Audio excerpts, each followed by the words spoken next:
those early days, though his friends called him Cheb or Chairman, he had these very good friends, Lumatete Muchai and Peterson Semenye, who kept him company in the early years.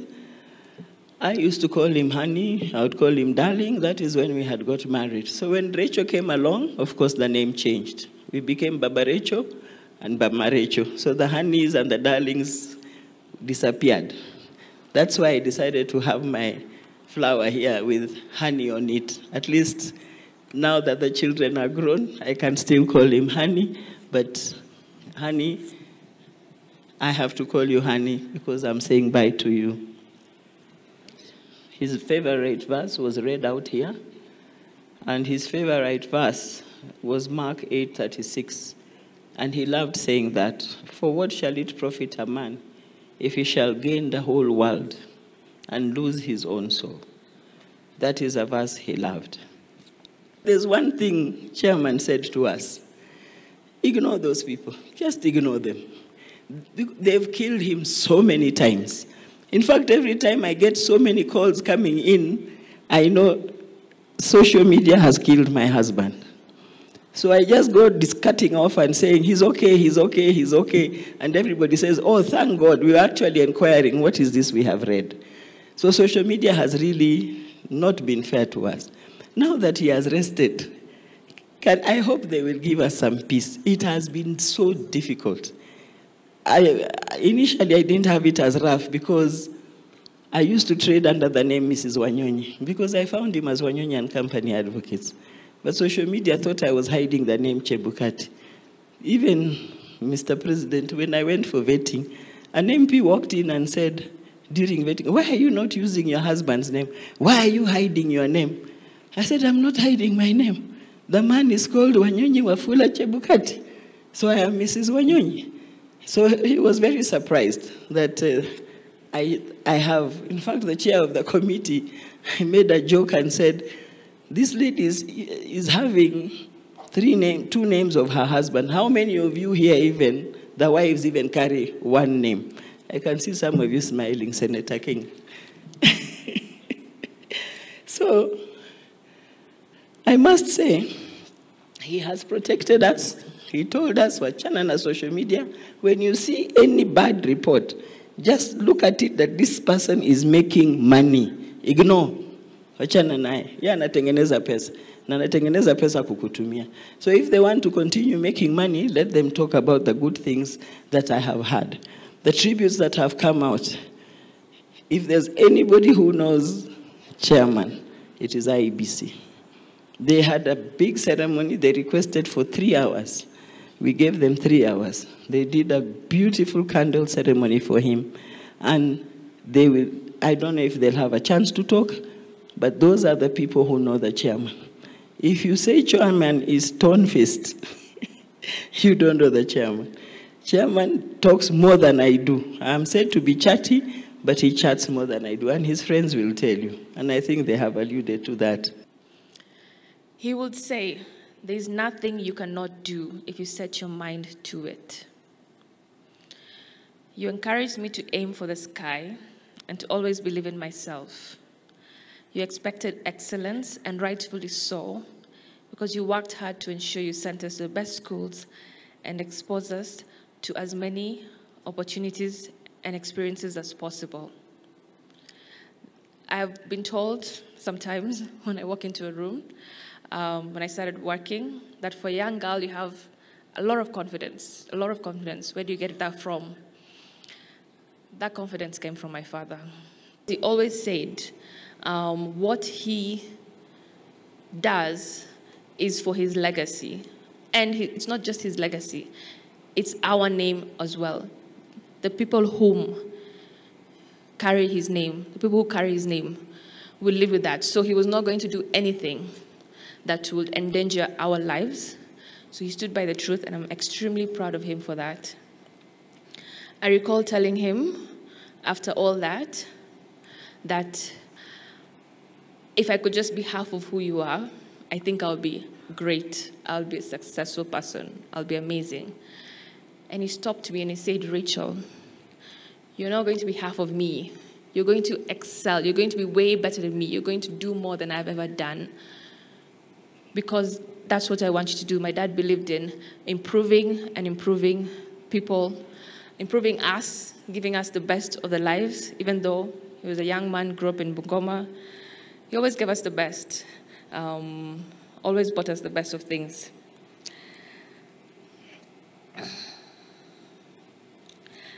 I will miss having you to speak with. I will miss your presence and your hugs. I will miss your witty sense of humor. I will miss discussing the law, politics, and international affairs with you. I will miss playing golf with you, Daddy. I will miss our weekly Sunday golf days, which are my favorite childhood memories.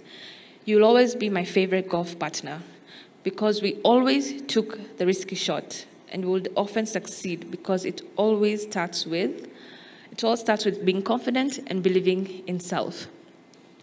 And when we missed the shot, we remained confident in our ability to make a remarkable recovery. Giving up was never an option, never. It did not matter how badly we were, whether we were 5 down. We always had confidence we were going to win the match play. I am eternally grateful that God blessed me with you as my father. I promise to continue to espouse the values instilled in me and to pass them over to my future children. You've been the epitome of love. Love for family, love for the law, and love for country. You have lived your life with purpose, with determination, with courage, and with diligence. Your pursuit of justice is unmatched. You have broken records, defied odds, and were never afraid to stand in your truth, even if it meant being an outlier. I never thought there was anything you couldn't do. If you wanted to, Daddy, well, except avoid death. We built a lifetime of happy memories, ones I will cherish forever, and which time can never erase. If I were to pen them all down, I will need more than a book. Your number one sport was golf. When I was 10 years old, I accompanied you to the golf course. I quickly took the golf and you said I was a natural. It became part of me. Your passion became mine. I had learned from the best. In 2007, when I got my handicap, which then allowed me to play professional golf around the world, you were so proud of me. You trained me, Dad, so that I could become the best in this sport. On the golf course, we connected as one being. You were my partner, you were a fighter, you were a team player. Family golf time was your idea. Those moments when we competed as a team of 2 against each other will forever warm my heart. We had so much fun and we enjoyed the rewards that came with winning most of the competitions. Golf will certainly never be the same without you.